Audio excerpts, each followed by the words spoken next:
तो कुछ लोग कहते हैं कि वो सरकार ठाकुर रामलाल की वजह से गिरी थी। आपको बताता हूँ कि बिल्कुल लेश मात्र भी रामलाल जी का उसमें हाथ नहीं था। जब भी नो वर्क और नो पे की बात आती है तो लोग शांता जी को याद करते हैं। ज्यादा कर्मचारी दुखी थे, लेकिन लीडरों की जो चौधर थी वो इतनी ज्यादा थी कि बोल कोई कुछ नहीं सकता था। जो लोक निर्माण विभाग के मंत्री थे जगदेव चंद ठाकुर जी और शांता कुमार जी के बीच में उस समय कुछ स्थितियां ठीक नहीं थी। भी राजनीति में उसमें महत्वाकांक्षा रहती ही रहती है। सियासी गलियारों में एक चर्चा होती है कि शिक्षा मंत्री अपना चुनाव कभी नहीं जीतते। चुनाव जीतना, चुनाव हारना एक कारण से नहीं होता है। क्यों transfer policy implement Himachal Pradesh में नहीं की जा सकती? विधायक चुन के आते हैं, उन पर दबाव रहता है उनके मतदाताओं का। आप की सरकार थी, शांता जी मुख्यमंत्री थे, क्या वीआईपी कल्चर को खत्म करने के लिए आपने कोई कदम उठाए थे? मैं कभी दूसरी गाड़ी नहीं ले गया हूँ, नहीं तो 3-4 गाड़ियाँ जैसे चलती है हमने कभी नहीं ली है। शांता कुमार जी ने कहते कि बिस्किट जो सचिवालय में आता था उसका खर्चा कम करने के लिए भी लोगों को निर्देश दिए। हमारा ध्येय ये था कि हम किसी ढंग से जो है वो रिसोर्स मोबिलाइजेशन करें। साल 1975 जब पूरे देश में इमरजेंसी डिक्लेयर की गई थी, उस समय हिमाचल प्रदेश में किस तरह की परिस्थितियां थी, आज हम आपको हिमाचल प्रदेश की उन्हीं परिस्थितियों से अवगत करवाने वाले हैं। जो युवा हिमाचल प्रदेश के हिस्ट्री को जानना चाहते हैं और थोड़ा बहुत ज्ञान भी रखते हैं, लेकिन मन में कंफ्यूजन होता है कि उस समय किस तरह नीतियों का निर्माण होता था, नीतियां किस तरह की थी। आज हमारे साथ एक ऐसे व्यक्ति हैं जो शांता कुमार की सरकार में शिक्षा मंत्री रहे। बात ये साल 1990 से 92 तक की है। आज हिमाचल प्रदेश के इन्हीं राजनीतिक किस्सों के साथ हमारे साथ शांता कुमार सरकार में रहे शिक्षा मंत्री और विधानसभा स्पीकर राधा रमन शास्त्री उस समय के हैं। बहुत बहुत स्वागत है आपका संवाद भारत। धन्यवाद। जब हम पुरानी राजनीति की बात करते हैं, जब शांता जी का नाम प्रदेश में आता है, 1975 जो कि इमरजेंसी का साल भी था, उस समय हिमाचल प्रदेश में किस तरह की परिस्थितियां थी? आपने तो उस समय भी राजनीति देखी, आप आज भी राजनीतिक परिस्थितियां देख रहे हैं। दिक्कत यह है, मैं आपको कहूँ 1975 के अंदर इस देश में आपातकाल की घोषणा की गई। इंदिरा जी उस समय प्रधानमंत्री थी। उसका कारण ये था, जो चुनाव हुए थे उसमें इंदिरा जी जो है वो इलाहाबाद हाई कोर्ट के एक फैसले के कारण से जो है वो चुनाव से अलग कर दिया गया था उनको, और उसके कारण से जो बाद में कांग्रेस पार्टी के अंदर और दिल्ली के अंदर विचार बना, तो देश के अंदर जो है वो आपातकाल की घोषणा की थी। आपातकाल का मतलब है इमरजेंसी। उसमें ये कहा गया था कि देश एक संकट के काल से गुजर रहा है और सारे लोग जो है वो एक स्थापित तंत्र का विरोध कर रहे हैं। उस समय जयप्रकाश जी के नेतृत्व में देश के अंदर एक आंदोलन चला था और जो जयप्रकाश नारायण आंदोलन के नाम से विख्यात था। तो सारे देश में जब आंदोलन हुआ तो उसका परिणाम ये हुआ कि जब चुनाव हुए 77 के अंदर, तो इंदिरा जी को जो है वो हार मिली और जनता पार्टी सत्ता में आई। थोड़ा सा ये बताइए कि हिमाचल प्रदेश में क्या हुआ था, क्योंकि जब हमने शांता जी से इस विषय में बातचीत की थी, वो कह रहे थे कि बाजार टमाटर लेने गया था और पुलिस वालों ने गिरफ्तार कर लिया। आप भी तो उनके साथ जेल में रहे हैं, ये किस्सा बहुत बार सुनने को भी आता है। उस समय जेल में किस तरह की परिस्थितियां थी, और आप और शांता जी ही जेल में थे या आपके साथ कोई और भी नेता थे? देखिए, बात यह है, जब ये गिरफ्तारियां हुई तो ये केवल हिमाचल में नहीं हुई है, ये पूरे देश के अंदर गिरफ्तारियां हुई थी और उसमें हम भी शामिल थे। मैं यहाँ नाज के पास आकर के सुबह 9:30 बजे वो 1 घंटे तक भाषण देता रहा। उस समय भय बड़ा भारी था, पूरे देश के अंदर इतना भय था कि कोई बात को सुनने के लिए भी तैयार नहीं था। तो मुझे भी गिरफ्तार करके ले गए थे और नाहन जेल, सेंट्रल जेल है हिमाचल प्रदेश की, वहाँ मुझे भी शांता जी थे और बहुत लोग थे, दौलत राम चौहान जी थे और एक दुर्गा सिंह जी राठौर होते थे और सत्यदेव शहरी जी थे। मतलब बहुत ऐसे नाम हैं जो जेल में थे, श्यामा शर्मा जी थी। तो इस तरह के बहुत सारे लोग हैं जो जेल में थे और मैं भी उसमें एक था। तो जब जेल में रहे तो उस समय ये लगता था कि अब कब बाहर निकलेंगे इसका कोई पता नहीं था, क्योंकि अगर कोई न्यायालय किसी को दंड देता है तो उसमें ये तय होता है कि इतने साल की सज़ा हुई है। यहाँ कुछ पता नहीं था, तो भय वाली स्थिति तो ज़रूर थी, लेकिन समय के साथ 21 महीने के बाद जो है, जब 77 में ये सारे देश में इमरजेंसी को उठा दिया गया, उसके कई कारण थे, तो फिर देश के अंदर चुनाव हुए जिसमें सारे पार्टियों के लोग जनता पार्टी के नाम से चुनाव लड़ने के लिए इकट्ठे हुए। सब ने एक दल बनाया और जनता पार्टी देश में सत्ता में आ गई। और हिमाचल प्रदेश में भी जब ये जनता पार्टी थी, उसमें अधिकतर लोग वो थे जो जनसंघ की विचारधारा से जुड़े हुए थे। हाँ, फिर चुनाव हुआ मुख्यमंत्री के लिए, तो उसमें शांता कुमार जी को जो है उस समय चुनाव में मुख्यमंत्री बना दिया गया। वो एक वोट से मतलब मुख्यमंत्री बने। उस समय बड़ा कड़ा संघर्ष था। इसी विषय में एक और भी सियासी गलियारों में आज भी ये चर्चा होती है कि जब शांता जी की सरकार 14 फरवरी 1980 में गिरी थी, तो कुछ लोग कहते हैं कि वो सरकार ठाकुर रामलाल की वजह से गिरी थी। अब आप तो उस लम्हे के साक्षी हैं, आपसे भी जानना चाहूंगी क्या वाकई ऐसा था या उसके लिए कोई और भी कारण जिम्मेदार थे? मैं ये आपको बताता हूँ कि बिल्कुल लेश मात्र भी रामलाल जी का उसमें हाथ नहीं था। हाँ। बिल्कुल भी कोई हाथ उसमें नहीं था। सवाल ये होता है पैदा कि जब सरकार गिरी है, उस समय वो जनता पार्टी की सरकार थी। जनता पार्टी में आपस में फूट पड़ गई। बलिया में उस समय जो है चंद्रशेखर जी ने एक बयान दिया था, वो भारत के प्राइम मिनिस्टर भी बन गए थे। उन्होंने ये कहा था कि भाई ये जो दोहरी सदस्यता है, दोहरी सदस्य का उनका इशारा इसमें था कि संघ के लोग आरएसएस के साथ भी जुड़े हुए हैं और इधर भी है। कहते इस ढंग से इसको चलाना मुश्किल हो जाएगा। और कुछ लोग जो लालू प्रसाद यादव जैसे लोग थे और नीतीश कुमार थे और इस ढंग के जो काफ़ी लोग थे, उन्होंने इसी में अपना हित समझा कि भाई जनसंघ की विचारधारा के लोगों के साथ हमको अपना संबंध जो है तोड़ देना चाहिए। उसमें किसी का, रामलाल जी का तो थोड़ा भी कसूर नहीं था। तो इस प्रकार से 4 राज्यों की सरकारों को गिरा दिया गया था उसी समय में। उसमें हिमाचल प्रदेश भी था, उसमें राजस्थान था, मध्य प्रदेश था, उत्तर प्रदेश था। फिर उसके बाद जब दोबारा चुनाव नहीं हुए बल्कि पार्टियां अलग अलग हो गई और भारतीय जनता पार्टी फिर जनता पार्टी से अलग होकर के 6 अप्रैल 1980 को बने। उसके बाद मैं 10 साल तक जनरल सेक्रेटरी रहा हूँ इसका, स्टेट का, भारतीय जनता पार्टी का। भारतीय जनता पार्टी के बनने का ये लाभ हुआ कि एक विचारधारा के साथ, एक सोच के साथ और इस सोच के साथ कि देश को नेतृत्व देने के लिए हमको क्या करना चाहिए, तो एक ऐसा मिनिमम कार्यक्रम पार्टी के अंदर बनाया गया जो जिस पर चलने के लिए सब जगह पूरे देश के अंदर जो है वो एक आवाज़ उठाई गई। और भारतीय जनता पार्टी ने बहुत सारे ऐसे मुद्दे उठाए जिसका आने वाले समय में भारतीय जनता पार्टी को फायदा भी हुआ। आपकी सरकार तो बन गई 1990 में, लेकिन आपकी सरकार पर एक बहुत बड़ा, आज भी लोग याद करते हैं उस किस्से को, कर्मचारी खासकर याद रखते हैं, जब शांता जी ने नो वर्क और नो पे का कॉन्सेप्ट हिमाचल प्रदेश में लाया था। आप भी कमेटी के सदस्य थे, वो आपके साथ पीडब्ल्यूडी तत्कालीन मिनिस्टर जो जगदेव थे, किशोरी जी थे। तो एग्जैक्टली वो क्या था? क्योंकि उस समय लोग कहते हैं कि वो बड़ा रफ सा कदम था, कर्मचारी आज भी उस कदम को याद करते हैं और जब भी नो वर्क और नो पे की बात आती है तो लोग शांता जी को याद करते हैं। मैं आपको इसके बारे में कुछ बहुत स्पष्ट बातें करना चाहता हूँ। कर्मचारियों का जो आंदोलन है, आए दिन जो है वो कर्मचारी कुछ लोगों के नेतृत्व में जो है वो रोज़ आंदोलन करते रहते थे। कोई ना कोई मांग, अगर कोई मांग है भी नहीं है तो उसको मांग को लेकर के फिर आगे ला करके ही चलता। मतलब एक ऐसा सर्कल बन गया था, दुर्भाग्य था वो, कि जिसमें ज़्यादा कर्मचारी दुखी थे लेकिन लीडरों की जो चौधर थी वो इतनी ज़्यादा थी कि बोल कोई कुछ नहीं सकता था।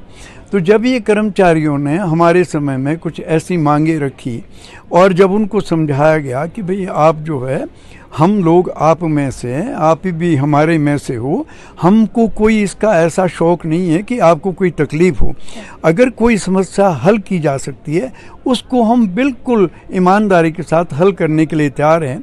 लेकिन कुछ राजनीतिक जो शक्तियां थी वो आंदोलन को ज़्यादा हवा देना चाहती थी, उससे सरकार चलानी मुश्किल हो रही थी। थोड़ा ये भी बता दीजिए कि मांगे क्या रखी थी, क्योंकि चर्चाएं तो होती है, आपने भी राजनीतिक शक्तियां शब्द का इस्तेमाल किया, लेकिन थोड़ा सा स्पष्टता से भी बताइए कि क्या था। नहीं, उसमें देखिए बात ये, कर्मचारियों की मांगे जो है ना ज़्यादातर ये होती है कि उनका भत्ता बढ़ाया जाए और उनको जो है ज़्यादा सुविधाएं दी जाए, और कुछ ऐसे प्रशासनिक जो पद होते हैं जिसमें जो है बहुत लंबे समय के बाद प्रमोशन होती है, तरक्की होती है, उसमें कुछ आमूल चूल परिवर्तन किया जाए, कर्मचारियों को बेफजूल मतलब ट्रांसफ़र न किया जाए। मतलब कुछ लोगों की सच कहूँ मनमानी थी, सामान्य लोग जो है वो उसका फ़ायदा उठा नहीं पा रहे थे। जो एक जगह में जमे हुए थे वो दूसरी जगह जाने का कोई मतलब ही नहीं था। तो उनका एक ऐसा सर्कल बनने के कारण से हमको ये चिंता थी कि सरकार को चलाएं तो कैसे। तो जब ये महीनों चलता रहा कार्यक्रम तो फिर हमने बैठक की।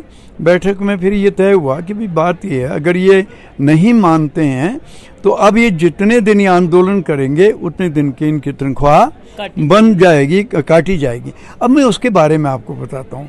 तनख्वाह शांता जी ने काटी पहली दफ़ा, नो वर्क नो पे जो है ना शांता जी ने लागू किया। ऐसा नहीं है, उन्होंने सिर्फ, अगर आप सर्विस कंडक्ट रूल को देखें उसमें ये लिखा हुआ है कि जो भी सरकारी कर्मचारी होगा उसको राज्य कोष से तभी वेतन मिलेगा अगर वो राज्य के लिए, सरकार के लिए काम करेगा। अगर काम नहीं करेगा तो उसका वेतन नहीं मिलेगा। ये बलिराम भगत श्रम मंत्री थे भारत सरकार में, उन्होंने जो हमारे उपक्रम में भारत सरकार के उसमें पहले ही लागू कर दिया था। उसमें उन्होंने कहा था कि देखिए अगर आप रोज़ नारे लगाएंगे तो 1 घंटे लगाएंगे तो 1 घंटे की तनख्वाह हम काट देंगे, 2 घंटे लगाएंगे तो ये चल रहा था। शांता जी ने सिर्फ एक बहुत शानदार ढंग से जो स्टेप उठाया था वो था कि अगर ये नियम है और संवैधानिक नियम है सर्विस करने वालों के लिए, नौकरी वालों के लिए, तो इसको लागू तो करना चाहिए। शांता जी ने लागू किया और फोर्सिबली लागू किया। उससे कर्मचारी बहुत नाराज़ हो गए और इसको स्पष्ट नहीं किया जा सका। ये कोई ऐसा नया कानून नहीं था देश के अंदर कि जो नए तरीके से लगाया जा सकता था। कानून ऑलरेडी था और उसको जो है वो क्रियान्वित किया गया। तो जो लोग जो है ना स्वच्छंद प्रवृत्ति के थे उनको ये अच्छा नहीं लग रहा था, तो पूरे प्रदेश में ये चर्चा हो गई कि ये जो है वो कर्मचारी विरोधी सरकार है। असलियत में तो ये बात है। इसलिए इसका हमको बार बार कहने के बाद फिर हमारी कमेटी बनी थी, मैं था, जगदेव जी थे और किशोरी लाल जी थे।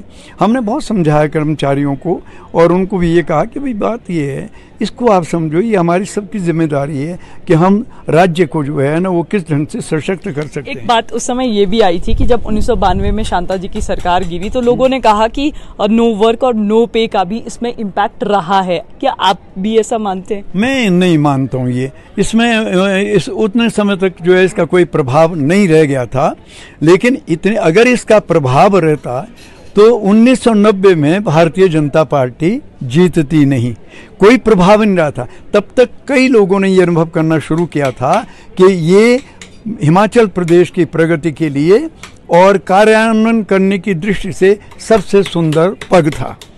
तो कुछ हमने ऐसे फैसले उस समय लिए जो लोगों को ठीक नहीं लगे।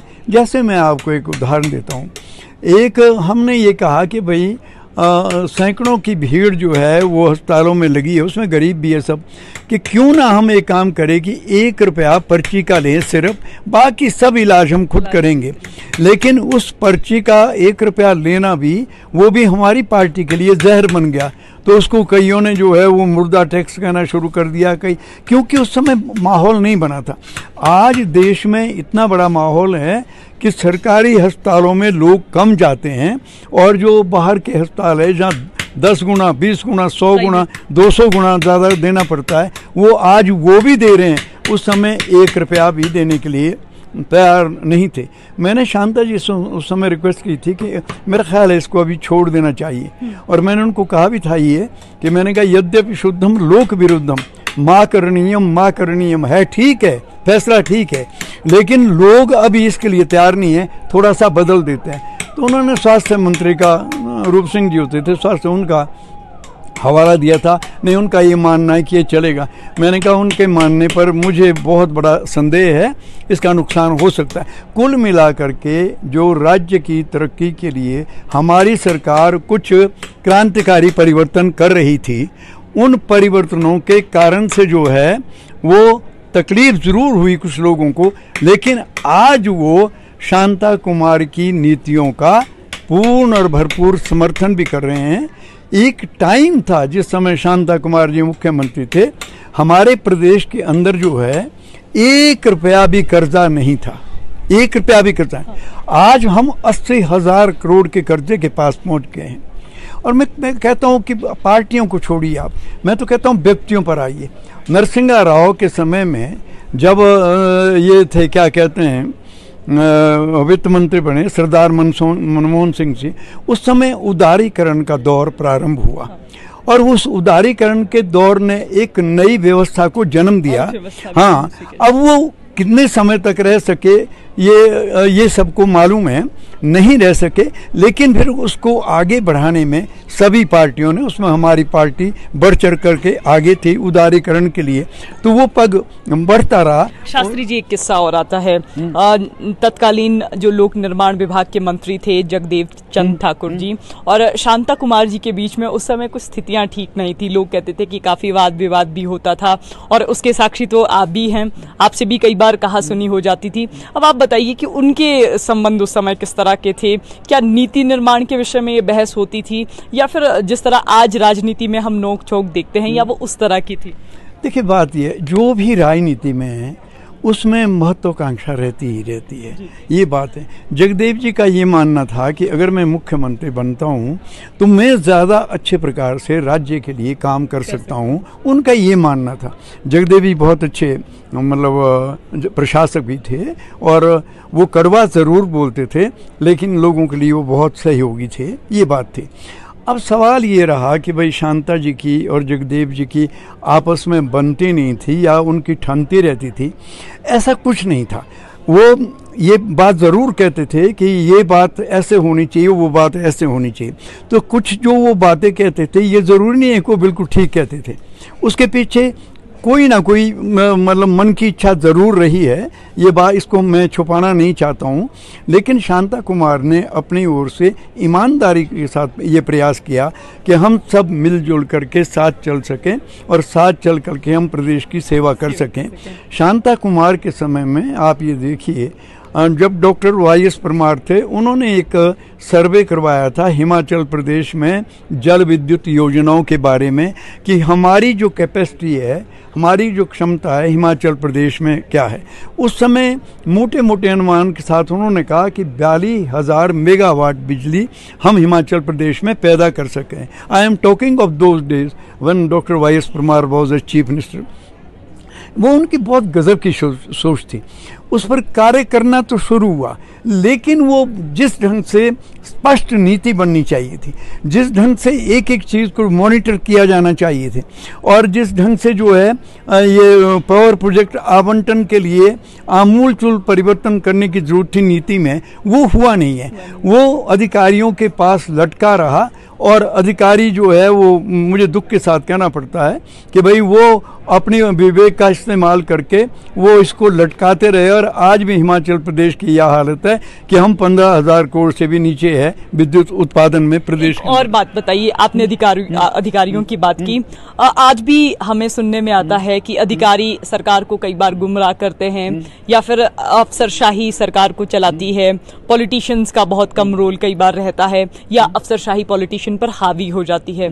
आपके समय में जब आप शिक्षा मंत्री थे, अधिकारियों से किस तरह डील करते थे? क्या उस समय भी अधिकारियों का रवैया आज जैसा था, या उस समय अधिकारियों पर जो जिस तरह पॉलिटिशियन अपने काम करवाते हैं, क्या उस समय किस तरह की स्थितियां? मैं आपको एक बात बताता हूँ, आपको योग्य होना पड़ेगा, कार्य को समझने की समझ आप में होनी चाहिए। If you are heading any department then you must know how I am to run this department. अगर आपको ये पता नहीं है तो जो मूर्ख होते हैं वो बुद्धिमानों की खुराक होते हैं, और जो ये IAS IPS अधिकारी है ये बहुत ज़्यादा बुद्धिमान श्रेणी में आते हैं, उस वर्ग में आते हैं। तो स्वाभाविक है अगर आपको समझ नहीं है तो वो अपने हिसाब से आपको चलाएंगे। अगर आप में समझ है कि कैसे हमने डिपार्टमेंट को रन करना है तो फिर उनकी कोई हिम्मत नहीं होती है, क्योंकि you are the head of the concern department. फिर आपने उसको कैसे चलाना है, आपको ये समझ है कि मुझे इस प्रकार से विभाग को चलाना है और विभागीय शक्तियाँ मेरे पास मंत्री के तौर पर कौन सी है उसको समझ होनी चाहिए। और फिर विभाग में कर्मचारियों को आपके क्या निर्देश होने चाहिए। मेरा स्पष्ट निर्देश होता था, मेरे पास 6 महकमे थे उस समय।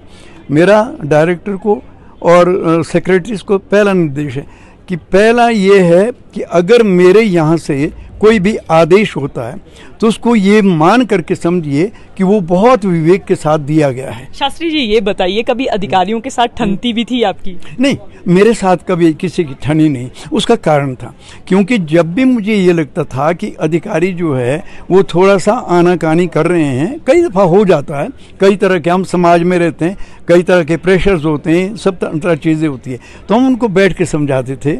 और उसमें मैं ये समझाता था कि अब हम किसी के नहीं हैं, अब हम सिर्फ विभाग के हैं और हम सरकार के साथ के हैं, हम वो करेंगे जो लोगों के लिए ठीक होगा। तो उसमें 90% तक जो है हम सफल हो जाते थे। और फिर एक चीज़ और भी है, देखिए कहीं भी कोई भी काम आपको करना है, चाहे चपरासी भी अगर हो, उसकी भी कई दफ़ा आपको बात माननी पड़ती है, क्योंकि समाज जो है वो सामंजस्य स्थापित करने से चलता है। और केवल कोरे नियम होंगे उससे भी नहीं चलेगा, लेकिन नियम नहीं होंगे तो बिल्कुल भी नहीं चलेगा। इस बात की समझ हमारे देश की एक प्रॉब्लम ये रही कि जब देश आज़ाद हुआ तो हमारा जो जितना राजनीतिक जगत था उसमें लगभग 70-80-90% लोग जो है बेचारे बहुत ज़्यादा पढ़े लिखे नहीं थे। तो फिर ये जो अधिकारी वर्ग है ये अपने हिसाब से सरकारों को चलाता रहा। लेकिन आज ऐसी स्थिति नहीं है। आज पढ़ लिख गए लोग आज इस बात को भी समझते हैं, दायित्वों की समझते हैं, और हमारे प्रदेश की क्या कठिनाइयाँ हैं, देश की क्या कठिनाइयाँ हैं, इसको वो समझते हैं। उसको कैसे ढंग से हमने काम करना है, उसमें जो मैं ऊपरी तौर पर देखता हूँ, सरकार के अधिकारियों के साथ हर एक सरकार जो है वो तालमेल बिठाने का प्रयास करती है, लेकिन फिर भी कहीं ना कहीं गाहे बगाहे कुछ ऐसी चीज़ें हो जाती है जिसमें विभाग को नुकसान होता है, और बीच में अधिकारी और जो भी राजनीतिक व्यक्ति है अगर उनमें क्लेश होता है तो अगर कुछ और नहीं होता है तो कम से कम समय की हानि तो बहुत बड़ी हो ही जाती है। शास्त्री जी एक बात और आती है, हिमाचल प्रदेश में जब भी राजनीति की बात होती है या शिक्षा मंत्रियों की बात होती है तो सियासी गलियारों में एक चर्चा होती है कि शिक्षा मंत्री अपना चुनाव कभी नहीं जीतते। ईश्वर दास धीमान एक शिक्षा मंत्री थे जो अपना चुनाव जीते थे। आज तक कोई भी शिक्षा मंत्री उनके अलावा नहीं हुए जो अपना चुनाव जीत पाए। इसकी क्या वजह मानते हैं? क्या ये जो धारणा हिमाचल प्रदेश के लोगों ने बनाई है ये सही है, या जो सियासी गलियारों में चर्चा हुई है या होती है इस विषय में, इस विषय में आप अपना क्या स्टैंड रखते हैं? देखिए बात ये है, शिक्षा मंत्री मैं भी रहा हूँ, मैं भी चुनाव हार गया हूँ। ये आप ठीक कह रहे हैं कि धीमान जी ही ऐसे शिक्षा मंत्री थे हिमाचल प्रदेश के अंदर जो दूसरी दफा भी चुनाव को जीते थे। वो बहुत सरल स्वभाव के थे, बहुत अच्छे ढंग से बात भी सुनते थे, सब कुछ थे। चुनाव जीतना, चुनाव हारना एक कारण से नहीं होता है। किस क्षेत्र में किस व्यक्ति का कितना वर्चस्व है और वहाँ कौन से वैसे कारण है जिसके कारण से वो जीतता हारता है, एक तो इस पर निर्भर करता है। ये एक ऐसा कह सकता हूँ मैं हिमाचल की राजनीति में कि लगभग सभी शिक्षा मंत्री हार गए। इसका ये अर्थ ले लेना कि भाई शिक्षा मंत्री तो हारेंगे ही हारेंगे, ऐसा कुछ नहीं है। मैं कहता हूँ चौपाल में क्यों हारा, मैं इसलिए नहीं हारा कि मैं शिक्षा मंत्री था और मैं हार गया, उसके कितने ही अन्य कारण थे और जिस कारण से मैं चुनाव हार गया। और मेरा ये मानना है कि शायद अन्यों के विषय में भी यही बात रही होगी। और ये एक कोइंसिडेंस ही कह सकते हैं हम कि भाई ऐसे शिक्षा मंत्री हार गए। अब सवाल ये पैदा होता है, शिक्षा मंत्री को और मंत्रियों के मुकाबले में ज़्यादा व्यस्त रहना पड़ता है और शिक्षा एजुकेशन डिपार्टमेंट में कर्मचारियों की संख्या भी लगभग 1.5 लाख के करीब बनती है और फिर बाकी 3-3.5 लाख जो जितने टोटल कर्मचारी है उसमें लगभग आधा नहीं तो 40% तो शिक्षा विभाग में है। तो उनको डील करना और उसमें कहीं पर भी आप किसी को इधर से उधर करते हैं तो फिर उसमें नाराज़गी भी शामिल होती है। तो ये नाराज़गी भी एक कारण है, ये सारा कारण नहीं है। नाराज़गी से आज भी ये बात होती है कि कर्मचारी जब भी अपनी ट्रांसफ़र करवाते हैं या फिर सरकार जब ट्रांसफ़र पॉलिसी की बात करती है तो कर्मचारियों द्वारा उसका विरोध करना भी लाजमी रहता है। तो आपको क्या लगता है, हिमाचल प्रदेश में हालांकि जयराम सरकार ने कोशिश की थी कि प्रदेश में ट्रांसफ़र पॉलिसी लाई जाए लेकिन वो इम्प्लीमेंट तो नहीं हो पाई। आपको क्या लगता है कि इसके पीछे क्या कारण है, क्यों transfer policy implement Himachal Pradesh में नहीं की जा सकती? ये एक बहुत ही अच्छा प्रश्न है। ये मैं आपको कहूँ, भारत सरकार के सिवाय जितने भी राज्य है देश के अंदर, 29 राज्य जितने भी है, कहीं पर भी जो है ट्रांसफ़र पॉलिसी को इम्प्लीमेंट नहीं किया जा सका। उसका कारण क्या है कि जो विधायक चुन के आते हैं उन पर दबाव रहता है उनके मतदाताओं का, और वो मतदाता कुछ तो इतने क्लोज होते हैं, इतने नज़दीक होते हैं कि वो अन्य मतदाताओं पर भी प्रभाव डालते हैं। इसलिए कोई भी कर्मचारी वर्ग जो है ना, किसी भी प्रकार की जो है ना प्रांजल जो नीति बननी चाहिए उसके पक्ष में अंदर से होते नहीं है। बार हाँ करते रहते हैं, ये ठीक है, लेकिन अंदर कोई भी जो है ट्रांसफ़र पॉलिसी को नहीं चाहता। क्यों नहीं चाहता है कि जो लोग 15-20 साल से धर्मशाला में है, मंडी में है, शिमला में है, सोलन में है, ऊना में है, ठीक है, ऐसी जगहों पर जो लोग बैठे हैं वो वहाँ से हिलना नहीं चाहते और उनका प्रभुत्व तो बहुत ज़्यादा है और उनकी अपनी भी एक कठिनाई है कि उन्होंने वहाँ घर बना लिए हैं और पति पत्नी का कुछ ऐसा तालमेल बना हुआ है कि भाई अगर यहाँ रहेंगे तो हमारा जीवन ठीक चल पड़ेगा। ये दोनों ही तरह की चीज़ें ऐसी है, ये बड़ी मुश्किल है। जब आप की सरकार थी, शांता जी मुख्यमंत्री थे, क्या वीआईपी कल्चर को खत्म करने के लिए आपने कोई कदम उठाए थे क्या? मैं आपको बताता हूँ हमने क्या किया था। हमने एक तो सरकारी खर्चे जो ताम धाम होता था, गाड़ियों में बहुत कुछ दुरुपयोग होता था, इसको कम किया। मैं 6 महकमे मेरे पास होते हुए मैं कभी दूसरी गाड़ी नहीं ले गया हूँ, नहीं तो 3-4 गाड़ियाँ जैसे चलती है हमने कभी नहीं ली। अगर कभी गाड़ी ख़राब हो गई तो मैंने एसडीएम को फ़ोन किया कि भाई हम यहाँ पर रुके पड़े, गाड़ी हमारी ख़राब हो गई है, हमको गाड़ी भेजो और हमको उस जगह पर पहुंचा दो जहाँ हमने पहुंचना है। तो उसमें यानी यहाँ तक के लिए परेशानी थी कि प्राइवेट सेक्टर भी ये कहता था कि अगर आप एक गाड़ी ले जाएंगे हम कहाँ बैठेंगे। तो मैंने प्राइवेट सेक्टर को बोला कि आप मेरे साथ बैठेंगे और जो आगे ये सिक्योरिटी वाला बैठा है इसको ड्राइवर के साथ बैठा देंगे। और आप ये कह रहे हो, कहने लगे फिर चपरासी साथ जाएगा। मैंने कहा क्यों जाएगा चपरासी साथ, कि निजी सामान वगैरह निकालना पड़ता है। मैंने कहा मैं अपना सामान खुद निकालूंगा और आप खुद निकालिए और रेस्ट हाउस में जाएंगे। कल को जब सत्ता में नहीं रहेंगे उस दिन भी तो निकालना पड़ेगा। तो मैंने कहा ये चीज़ें दिमाग से निकालिए, उसका बहुत अच्छा प्रभाव पड़ा। हमने करोड़ों रुपए बचाए। एक सचिवालय का किस्सा भी आता है, शांता कुमार जी ने कहते कि बिस्किट जो सचिवालय में आता था उसका खर्चा कम करने के लिए भी लोगों को निर्देश दिए थे, सरकारी चपरासियों को भी आदेश दिए थे। टेलीफोन का बिल जिस तरह आता था तो लोगों से ये सलाह और मशवरा किया था कि इसको भी थोड़ा सा कम किया जाए और रिसोर्स मोबिलाइजेशन की तरफ कदम उठाए थे। क्या ये सही है? बिल्कुल सही है। मैं आपको 2 बातें बताता हूँ। पहला हमारा ध्येय ये था कि हम किसी ढंग से जो है वो रिसोर्स मोबिलाइजेशन करें। रिसोर्स मोबिलाइजेशन के लिए हिमाचल प्रदेश के पास कुछ नहीं है। ये नालागढ़, बद्दी, ऊना, कुछ ऐसे क्षेत्रों को छोड़ करके जहाँ ये इंडस्ट्रियाँ लगी हुई है, ज़्यादा फार्मास्यूटिकल की है, क्योंकि देश में जितनी औषधियाँ बन रही है उसमें 30% जो है हिमाचल प्रदेश उत्पादन करता है। ये बात ठीक है, लेकिन मैं आपको बताऊं कि हमने ये विचार किया कि हमको पैसे कहाँ से मिल सकते हैं। तो सबसे पहला विचार ये था कि ये जो हाइडल पावर प्रोजेक्ट है इस पर कंसंट्रेट किया जाए। तो कंसंट्रेट करने के बाद एक विचार बना कि भाई जब हम किसी को ये प्रोजेक्ट देते हैं तो उनको कहेंगे कि भाई 12.5% टोटल इनकम का आप हिमाचल प्रदेश सरकार को दें। मेरे ख्याल से उस समय वाटर रॉयल्टी की बात हुई थी, पानी पर रॉयल्टी। वही वो पहली दफा हुआ था, ये बात पहली दफा हुई थी। अच्छा, कुछ पैसों का वहां से इंतजाम। दूसरी बात जो हमने की थी, ये तो हमने 77 से शुरू कर दिया था, मैं बल्कि पर्यटन निगम का अध्यक्ष था उस समय। हमने कहा कि पर्यटन को हम बहुत बड़ा बढ़ावा देंगे। मैंने कुछ यूरोपियन कंट्रीज का दौरा भी किया, वहाँ समझा भी। आप हैरान होंगे, ऑस्ट्रिया के अंदर, ऑस्ट्रिया जो है एक छोटा सा देश है, वहाँ 7 झीलें हैं।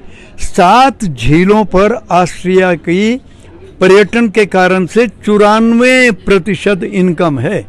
टोटल इनकम का 94%, ये विश्व का एक रिकॉर्ड है। तो मैं वहाँ से कुछ चीज़ों को लेके आया था। मैंने एक बृहद योजना भी तैयार की थी। हमारा दुर्भाग्य ये था कि हमको सत्ता से बाहर जाना पड़ा। हम 2.5 साल ही 14 फरवरी 1980 तक रहे। मेरा ये विचार था कि हम नोवेट टाइप एरोप्लेन्स भी लेंगे, स्टिंगरी जैसी जगह पर जो है वहाँ पर होटल्स बनाएंगे, और फिर लोगों को कहेंगे कि ऑर्चर्ड टूरिज्म डेवलप करो, और लोगों को कहेंगे कि आप यहाँ पर ये करिए, रिजर्वेशन हम आपके लिए करवाएंगे, एक केंद्र स्थल बनाएंगे। हिमाचल प्रदेश सौंदर्य की दृष्टि से इतना ज़्यादा है, जब आप दुनिया में जाते हैं, मैंने पूरा विश्व 2-3 बार देखा है, कहीं कुछ नहीं है। भारत जैसा कोई देश नहीं है और हिमाचल जैसा कोई प्रदेश नहीं है, लेकिन यहाँ कुछ काम करने की ज़रूरत है। हाँ शास्त्री जी, आपका बहुत बहुत धन्यवाद। शुक्रिया। संवाद भारत की सत्ता, सियासत और सियासी गलियारों की चर्चा में हमने हिमाचल प्रदेश की राजनीतिक परिस्थितियों को लेकर बातचीत की।